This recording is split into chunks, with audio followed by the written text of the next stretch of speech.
رسول اللہ صلی اللہ علیہ وسلم نے فرمایا، صحیح مسلم کی روایت ہے، ایک آدمی نے غصے میں آ کے کہہ دیا، واللہ لا یغفر اللہ لفلان، اللہ کی قسم فلاں کو تو اللہ نے بخشنا ہی نہیں ہے۔ اور آج یہ بات بڑی عام ہے، لوگ کہہ دیتے ہیں فلاں کی بخشش نہیں ہونی۔ ارے اللہ ذوالجلال سے تم نے مشورہ کیا ہے؟ تمہیں کوئی حیا اور شرم نہیں ہے کہ خود سے فتویٰ لگا رہے ہو؟ فیصلے تو اس کے ہاتھ میں ہے۔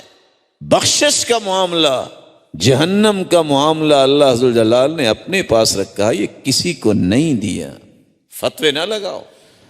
رسول اکرم صلی اللہ علیہ وسلم نے فرمایا، جب یہ بات ایک کہنے والے نے کہی کہ فلاں کی تو بخشش نہیں ہوگی، اللہ ذوالجلال نے فرمایا، من ذا الذی یتألی علی انی لا اغفر لفلان فإنی قد غفرت لفلان وأحبطت عملہ۔ کون ہے جو میرے نام کی قسم اٹھا کے کہتا ہے کہ میں معاف نہیں کروں گا؟ میں نے اپنی رحمت سے اسے تو معاف کر دیا، اور قسم اٹھانے والے کی زندگی کے سارے اعمال کو میں نے ضائع کر دیا۔ کبھی زندگی میں یہ نہ کہیں کہ فلاں جہنمی ہے، کبھی یہ نہ کہیں کہ اس کی بخشش نہیں ہوگی، کیونکہ بخشش اللہ ذوالجلال کے ہاتھ میں ہے۔ یہ اللہ ذوالجلال کے فیصلوں کو اپنے ہاتھ میں لینا بہت بڑا جرم ہے۔ اس سے اس کی تو کچھ ہوگا نقصان کہ نہیں ہوگا، کہنے والے کا نقصان ضرور ہو جائے۔ رسول اکرم صلی اللہ علیہ وسلم نے فرمایا، ابن حبان کی روایت ہے، دو لوگ آپس میں بھائی تھے، بنی اسرائیل۔ ایک نیک آدمی تھا، ایک برائی کرتا تھا۔ جب بھی برائی کرنے والا برائی کرتا تو نیک آدمی اسے کہتا، اقصر، رک جاؤ، بھائی باز آ جاؤ۔ تو برا آدمی آگے سے کہتا، خلینی وربی، جاؤ بھائی، میرے اور میرے رب کا معاملہ، تمہیں کیا مسئلہ؟ کتنی اچھی بات تھی، وہ دعوت دیتا رہتا، وہ اسے باز رکھتا، نیکی کا حکم کرتا کہ برائی نہ کرو، لیکن اس نے غصے میں آگے کیا کہا؟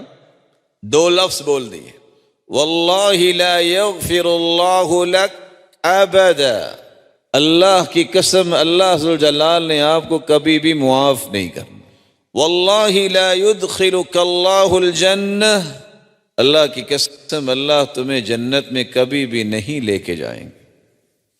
فبعث الیہما ملک فقبض ارواحہما، اللہ نے ملک الموت کو بھیجا کہ دونوں کی روحوں کو قبض کر لو۔ دونوں کی روحوں کو قبض کر لیا گیا۔ اللہ ذوالجلال نے دونوں کو بلا لیا۔ جو نیک آدمی تھا اس سے پوچھا، اکنت بی عالما، قیامت کو جو میں نے فیصلہ کرنا تھا تم جانتے ہو کہ میں نے کیا فیصلہ کرنا ہے؟ قال لا یا رب، اے اللہ میرے تو علم میں نہیں۔ فرمایا، کنت علی ما فی یدی قادرا، جو میرے ہاتھ میں طاقت اور قوت ہے کیا وہ تیرے ہاتھ میں آ گئی ہے؟ قال لا یا رب، کہتے نہیں میرے رب۔ تو فرمایا، پھر تم نے کیوں کہا کہ اس کو تو جنت میں اللہ داخل ہی نہیں کریں گے، بخشش ہی نہیں ہوگی؟ پھر اللہ ذوالجلال نے حکم کیا سنایا؟